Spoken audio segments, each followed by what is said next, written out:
In Latin, the future perfect tense has the translation formula will have verbed. I will have verbed, you will have verbed, he, she, it will have verbed. For the verb amare, to love, we go as usual to the third principal part. The principal part we use in all verbs of the perfect system in order to create our active voice of an indicative tense, and in this case we have the future perfect tense. So we have our stem, and now we need the endings that are particular to the future perfect, because the stem belongs to the whole perfect system, but the future perfect alone has the endings ero, eris, erit, erimus, eritus, erint. So now we have these 6 finite verb forms, and we can translate them. I will have loved, you will have loved, he, she, or it will have loved, we will have loved, y'all will have loved, they will have loved.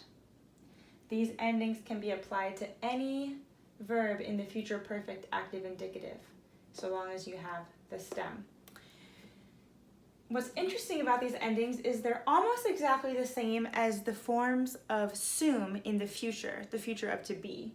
So if you had ero, eris, erit by themselves, those words would mean I will be, you will be, he, she, or it will be. The one exception to that is the third plural, erint.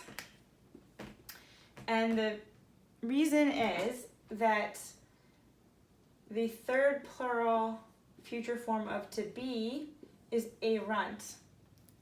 They will be, if we're talking about the present or the future active indicative of sum. And the problem with that is if we had the word amawerunt,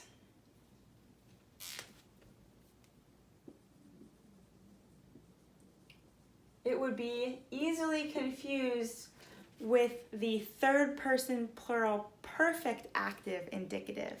This is like the perfect form, amawerunt, which means they loved or they have loved. And because this ending erunt here looks similar to the perfect ending erunt, the future perfect uses erint instead. And that's all for the future perfect.